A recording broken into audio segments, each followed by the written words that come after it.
Hello friends, welcome back to my new video. तो इस time पे आपके मन में बहुत से क्वेश्चन हो रहे होंगे कि नीट 2024 देने के बाद में क्या करें, कि अगर आपके नंबर कम आ रहे हैं तो आपको अगली बार क्या करना है, क्या सोचना चाहिए, अगला ड्रॉप लेना है या नहीं, फॉरेन से एमबीबीएस करे या नहीं, और दूसरा कोई कोर्स करे। जैसे कि बहुत सारे कोर्स होते हैं लेकिन जो कम स्कोरिंग होते हैं, जैसे कि बीएमएस हो गया, बीएचएमएस हो गया, बीडीएस हो गया। तो आपके जो ये जितने भी क्वेश्चन हैं इन सभी का आंसर इस वीडियो में मिलेगा, तो इस वीडियो में लास्ट तक बने रहे। अच्छा, तो बात करते हैं जो स्टूडेंट जिन्होंने अच्छा स्कोर कर रहे हैं, उनके कट ऑफ के अकॉर्डिंग अच्छे मार्क्स आ रहे हैं, तो उन्हें लोड लेने की ज़रूरत नहीं है। वो बेफिक्र होकर अपने काउंसलिंग की प्रक्रिया के लिए स्टेप्स करें और देखें कि कैसे कैसे काउंसलिंग की प्रक्रिया होती है। अब बात रही उन स्टूडेंट की जो जनरल कैटेगरी में और उनके लगभग कट ऑफ से थोड़े बहुत कम मार्क्स है, तो उनके लिए एक अलग तरह की सीट होती है, जैसे कि पेमेंट सीट होती है। जैसे कि राजस्थान में जो RUHS की जो कॉलेजेस है उनमें होती है, राजस्थान यूनिवर्सिटी की जो कॉलेज अंदर आती है उनकी में होती है। कैसे होती है कि जो उनकी फ़ीस 9 लाख होती है वो पेमेंट सीट कहलाती है।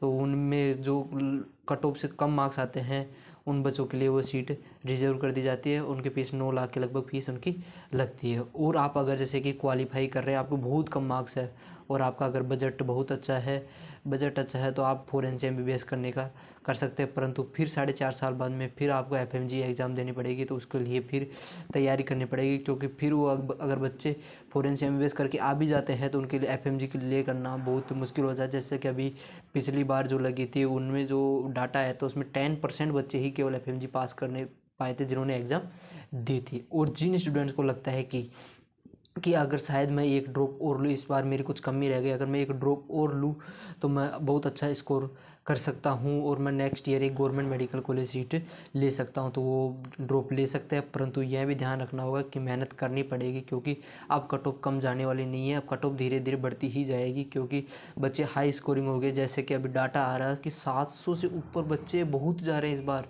बच्चों की भरमार भरी पड़ी है। 700 से ऊपर, पहले जहाँ बच्चे 10, 15, 50 एक बच्चे भी आ जाते थे, आजकल एक इंस्टीट्यूट में से 50 से 100 बच्चे तो एक एक इंस्टीट्यूट में से आ रहे हैं 700 से ऊपर। तो आप देख लो कि कट ऑफ का तो मायने ही बहुत, मतलब कि NCERT बेस्ड पेपर हो गया है, तो बच्चे स्कोर आराम से कर रहे हैं। और उसमें भी जैसे कि फिजिक्स वगैरह है वो बिल्कुल सिंपल डाल देंगे तो बच्चे हाई स्कोर कर पाते हैं।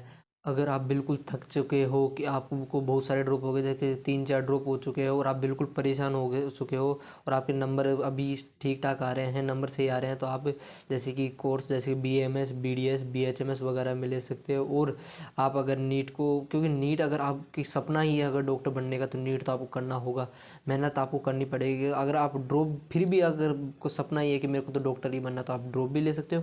परंतु अगर आपके अच्छे नंबर आ रहे हैं, जैसे कि 595, 600 के लगभग, अगर 605 के लगभग अगर नंबर आ रहे हैं, तो आपको BMS, BHMS वगैरह में आराम से सीट, गवर्नमेंट कॉलेज सीट मिल जाएगी, तो आप उसके लिए भी काउंसलिंग करवा सकते हो। और जैसे कि आई होप आपको मेरी वीडियो अच्छी लगी होगी और आपके क्वेश्चन सोल्व हुए होंगे, तो मेरे इस चैनल को लाइक, शेयर, सब्सक्राइब करें। ऐसे ही आगे वीडियो आते रहेंगे, उन्हें आप देखते रहिए। और थैंक यू।